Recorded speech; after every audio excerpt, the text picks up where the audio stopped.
جی بالکل، میں اس وقت ڈپٹی کمشنر ہری پور کے آفس میں موجود ہوں۔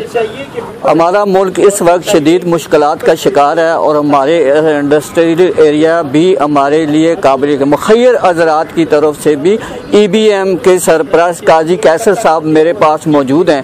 انہوں نے 10 لاکھ روپے کی مالیت کے بسکٹس جو ہے وہ اپنی عوام کے لیے، اس پاکستانی قوم کے لیے جو ہے وہ یہاں پہ لائے ہیں اور یہ تقسیم کریں گے۔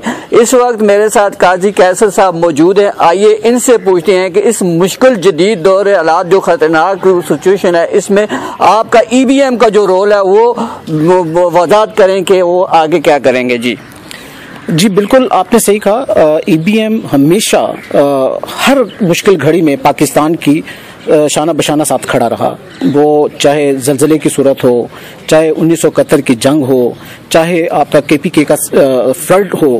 ہمیشہ سے ہم نے اپنے عوام کا اور اپنے جو پاکستانی بھائی ہیں ان کا خیال رکھا۔ میں آپ کو بہت انٹرسٹنگ چیز بتاؤں، یہ ڈونیشن ابھی ابتدا ہے ہماری۔ آپ یہ 1 ملین کا بسکٹ جو ہم DC آفس کے ریلیف فنڈ کے تھرو تقسیم کریں گے، اس کے بعد ہمارے جو ہتار ڈسٹرکٹ کے اندر ورکرز کی کالونیز ہیں، ان کو ان کے ڈور سٹیپ کے اوپر ہم تقریباً 1.5 ملین کا بسکٹ پہنچائیں گے۔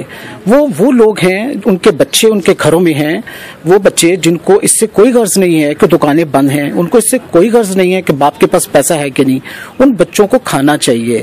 اور یہ وہ پروڈکٹ ہے جو کہ ایک بسکٹ اگر وہ کھا لیں گے، ایک بچہ کھا لیتا ہے ایک پیکٹ، تو سمجھیں آپ کو تقریباً ایک روٹی کے برابر وہ اپنی انرجی اور کیلوریز انٹیک کرتا ہے۔ ہم نے یہ صرف یہاں پہ ڈسٹرکٹ ہری پور میں نہیں، ہم پورے پاکستان میں یہ کر رہے ہیں۔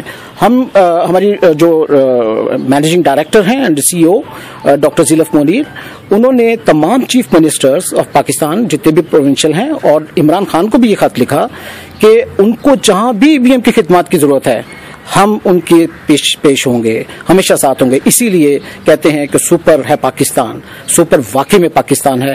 آج بہت ہائیجینک پروڈکٹ ان کے گھروں میں ہوگا۔ روٹی تو ایک دن کی دوسرے دن نہیں کھا سکتے، لیکن یہ مہینوں میں بھی اپنے گھر میں رکھ کے اپنی انرجی کو پورا کر سکتے ہیں۔